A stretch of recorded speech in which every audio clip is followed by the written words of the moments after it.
Alô, amigos de Vidiversos. Hoje quero abordar assunto de economia. Os bancos, corretoras de valores e fundos de investimentos e outras empresas do ramo são os maiores empregadores de economistas no país. Esses economistas sempre estiveram por aí, mas funcionaram a vida inteira como profetas de milagres já acontecidos. Tenho escrito postagens seguidas desde a campanha eleitoral para explicar, tintim por tintim, como o ministro da Economia e sua turma, o governo Bolsonaro, fará para recuperar as contas públicas. Hoje, praticamente todo mundo no país inteiro sabe, porque aprendeu com o desastre produzido pelo regime criminoso do PT, que um país com suas contas em frangalhos é porta aberta para a destruição da economia, para a recessão, para o desemprego em alta escala, para a queda da renda das pessoas. Então, depois da maior crise de toda a história do país, coisa igual nunca vista antes na história deste Brasil, não há jeito de arrumar a nossa economia sem que as contas públicas estejam equilibradas. Eu já disse que Paulo Guedes e Bolsonaro podem terminar o primeiro ano de governo apresentando um superávit da execução orçamentária, ou seja, com maior arrecadação do que as despesas. Há meses eu aponto que as receitas extraordinárias aos montes que ingressarão nas contas do Tesouro Nacional neste ano de 2009 resolverão o problema. Por exemplo, dos leilões das cessões onerosas de petróleo das bacias do pré-sal, sairá um grande montante desse dinheiro.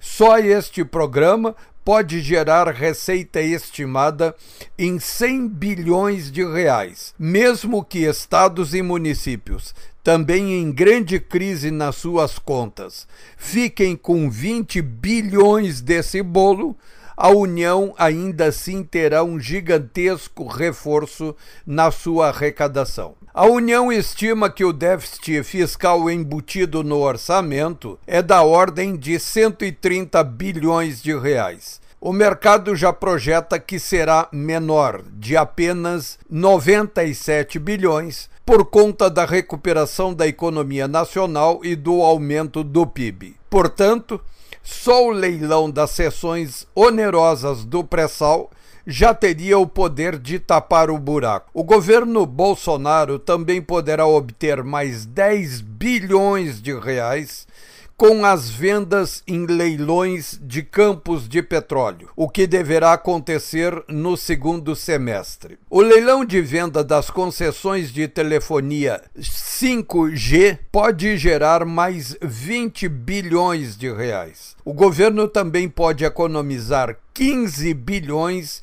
em gastos previstos no orçamento que não se realizariam neste ano. Só nestas áreas, o governo poderia terminar o ano saindo do déficit fiscal que apresenta desde 2008 e apresentar superávit fiscal novamente, após mais de uma década de desastre econômico, de tempo perdido na vida nacional, no nosso progresso, por conta do desatino do populismo econômico dos esquerdopatas. Há muito dinheiro mais a ser recolhido pelo governo Bolsonaro. Por exemplo, com as antecipações das devoluções de recursos alcançados pelo Tesouro Nacional para o BNDES sustentar o Bolsa Empresário durante todo o regime criminoso do PT. Se o BNDES devolver acima dos 26 bilhões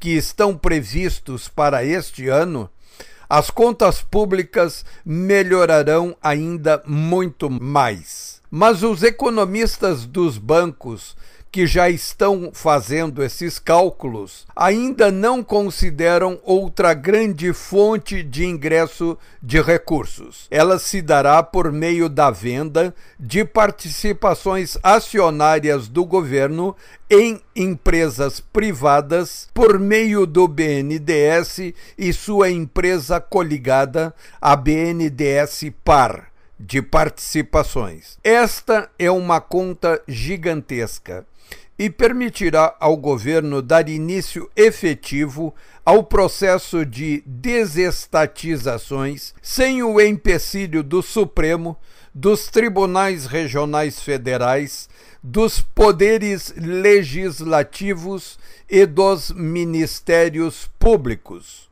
O corporativismo estatista é francamente a favor do controle da economia pelo Estado. É, portanto, regressista contra qualquer mudança do establishment que possa significar algum risco para a permanência do seu status quo. Um cenário tão favorável como esses não pode enganar os brasileiros. É preciso que o programa de reformas seja impulsionado com todo vigor, a começar pela reforma da Previdência. O aumento da arrecadação via recursos extraordinários não é uma fonte permanente. Esgota-se este ano e não tem capacidade de dar sustentabilidade à recuperação das contas públicas, ao afastamento permanente de déficits fiscais. A redução deste gigantesco déficit, a sua quase anulação e a recuperação da economia com o aumento do PIB também farão recuar o tamanho da dívida pública brasileira, elevada pelo regime criminoso do PT à pornográfica cifra de 4 trilhões de reais. Concluindo, nunca em toda a sua história o Brasil reuniu tantas condições favoráveis como hoje para de fato dar uma guinada centenária em sua vida e alcançar o tão almejado progresso que os brasileiros viveram esperando por mais de um século. Até mais!